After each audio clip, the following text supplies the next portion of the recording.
if you feel like the entire field of medicine is moving faster than you can scroll, you're not wrong. Not at all. We are talking about genuine transformative speed, and it's all powered by artificial intelligence. Right.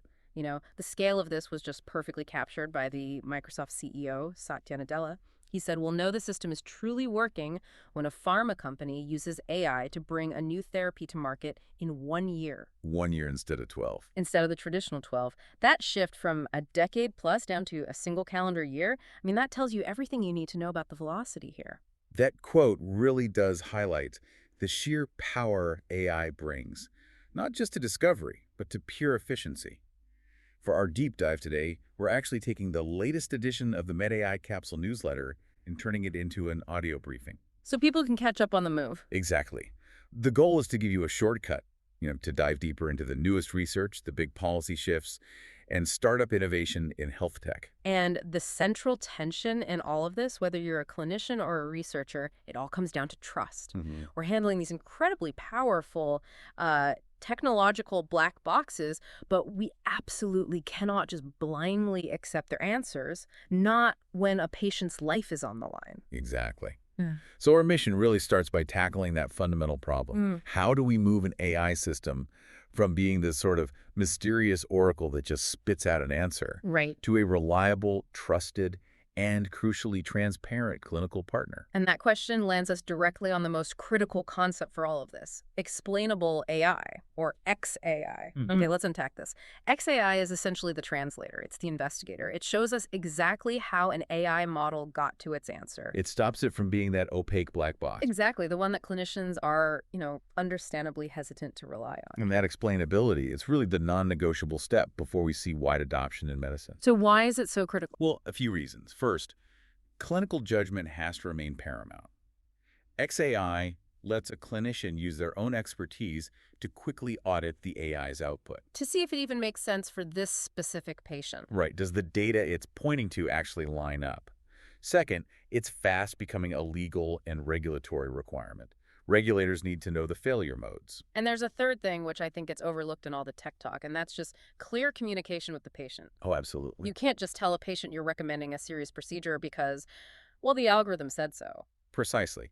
XAI gives you the actual data points you need to translate the machine's logic into, human language. So if we know we need it, how does XAI actually pull back the curtain on these huge, complex neural networks? Well, the sources sort of break it down into three main categories. Okay. First, you've got visual methods. These are really intuitive, Yeah. and they're crucial for things like radiology or pathology. So we're talking about things like heat maps.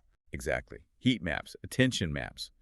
They literally highlight the exact pixels on an image the model used to make its diagnosis. It's like the AI is pointing right at the tumor. Okay, so that's for images. What about for, say, electronic health records? That's where you get into the data-driven methods. Right. And to put it simply, these tools show which numerical features, a specific lab value, a vital sign, push the prediction score higher or lower for that one patient. So if a model predicts a high risk of sepsis, SHAP might show that a high lactate level contributed, say, 40% to that score. That's a perfect example. It's a transparent breakdown of influence. And then the third type you see are logic methods. These are fascinating. How so? They try to simplify the whole thing down. They use rule extraction to turn a really complex model into a set of simple if-then rules that a human can audit almost instantly. Okay, this is where it gets really interesting, though. This is the critical insight for any medical professional using these tools.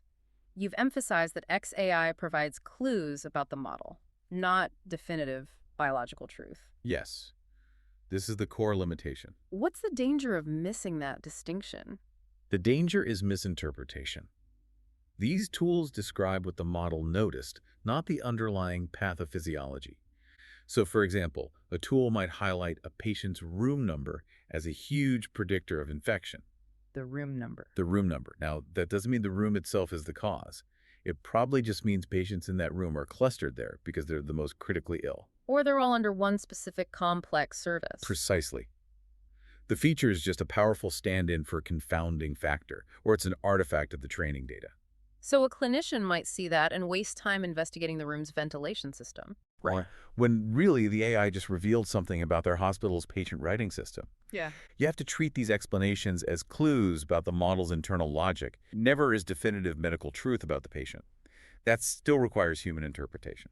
Okay, so with that crucial caveat in mind, where are we actually seeing XAI push clinical practice forward? That brings us right to early detection research. Hmm. The sources spotlight a systematic review that's looking at XAI methods for speech-based detection of dementia and mild cognitive impairment, or MCI.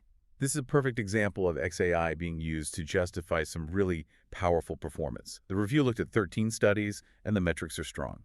We're seeing models with an AUC somewhere between 0.76 and 0.94. And these models are diagnosing MCI just by listening to someone speak. By finding patterns in their speech. Things like unusual pauses, subtle changes in speech rate, or even a reduced diversity in their vocabulary. And XAI is showing which of those markers are driving the prediction. Absolutely. SHAP is the most widely used for those patient-level explanations. But, and this is the frustrating part, the review found a huge gap. Which is? Clinical readiness is low. But if the tech is performing that well, why is it lagging? Is it a tech failure or something else? It seems to be the latter. Why? It's a failure of integration. The review found that very few of these studies actually involved practicing clinicians in the evaluation. So they never asked a doctor, is this explanation actually useful to you? Exactly. Or does this fit into your workflow? If the AI is amazing, but it adds 5 extra steps for a nurse, it's going to fail in the real world. So the tech can diagnose, but the process for actually deploying it is lagging because we're not bridging that gap between the lab and the clinic. That's the takeaway. This kind of explainable speech-based AI has incredible promise. It's low cost, it's scalable. But we're still a ways off from routine deployment until we start prioritizing clinician involvement. And bridging that exact gap is what happens when tech moves from research into the startup space. So let's shift to the other end of the spectrum. Deployment challenges, especially in resource-limited settings. Mm-hmm. Let's talk about the industry spotlight. Vuha Med Data, an Indian AI healthcare startup founded in Hyderabad in 2022. Their whole mission is focused on scaling access.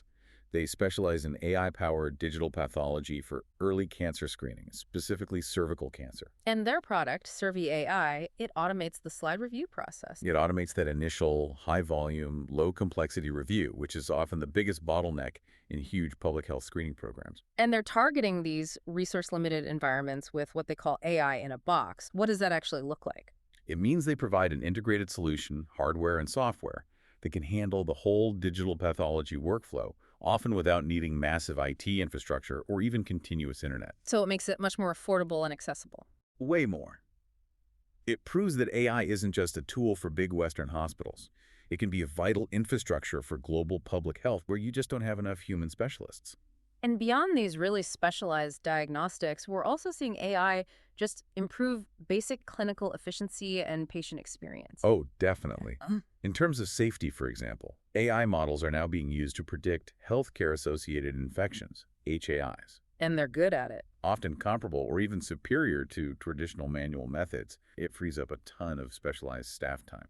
Then there's the communication side, which I have to say was maybe the most surprising finding in the newsletter. The GPT-4 study. Yeah. Yeah. A blinded evaluation found that GPT-4's answers to real patient questions were rated as more accurate, useful, complete, and empathetic than responses from both specialists and general practitioners. It's astonishing, isn't it? It really is. It just highlights that AI already has this immediate utility in patient outreach. If AI can handle that personalized, empathetic communication quickly, it means clinicians can focus their limited time on the really complex conversations. Speaking of freeing up clinician time, maybe the biggest win for their daily experience is from ambient AI scribes. Right, the A-Bridge study. It found that in outpatient settings, using the scribe markedly reduced physician burnout and that relentless documentation burden. And it happened fast. It improved their undivided attention to patients, and you could measure that effect within just 30 days. That's a massive, immediate win. A huge win.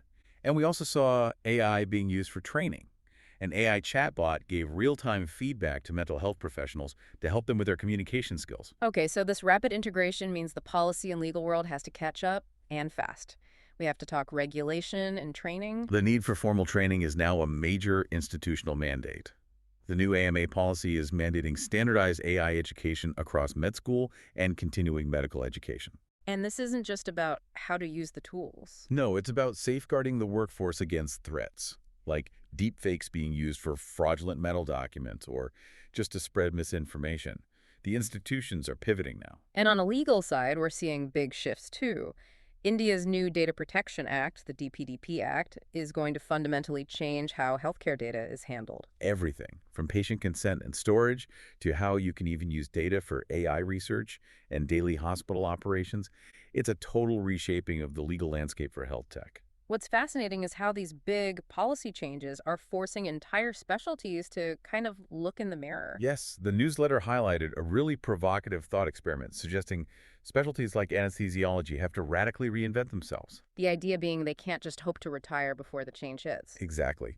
The argument is if AI can handle a lot of the mechanical, vigilance-heavy tasks, the monitoring, the calculations, then the human anesthesiologist has to shift their focus to perioperative leadership, to becoming the holistic coordinator of care before, during, and after surgery, to maintaining that human presence.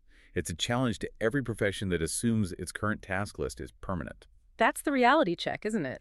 If AI masters the mechanics, the human specialist has to focus on complex decision-making, on leadership, on the bigger picture. Correct. It demands a higher level of engagement from clinicians. So, as we wrap up this deep dive, we've gone from the conceptual problem of the black box and the need for XAI, all the way to real use cases like dementia detection, cancer screening, and reducing burnout. And the big theme seems to be that while the performance is often there, AI's potential is really being limited by the time it takes to prove trustworthiness and achieve that routine clinical integration. And to just put a fine point on that conceptual challenge, the quiz we highlighted in the newsletter, the reason advanced AI is called a black box is that lack of internal interpretability. Right. Clinicians just can't see the complex patterns the model used to get to its output. And that's the roadblock XAI is trying to dismantle. Exactly, which circles us all the way back to the human element. We saw that qualitative study with palliative care professionals. They were positive about AI's efficiency, but they all emphasized the absolute need to preserve human connection, to watch for bias, to build trust. That was their non-negotiable. It was. So if AI achieves all this incredible speed of therapy in a year, burnout reduced in a month, our final provocative question for you to think about is this. How do we make sure we leverage all that power without losing the essential, irreplaceable human element in the process of healing? A profound challenge. It's going to define the next decade of medicine. Indeed. We'll leave you with that thought. Thanks for joining us for this deep dive.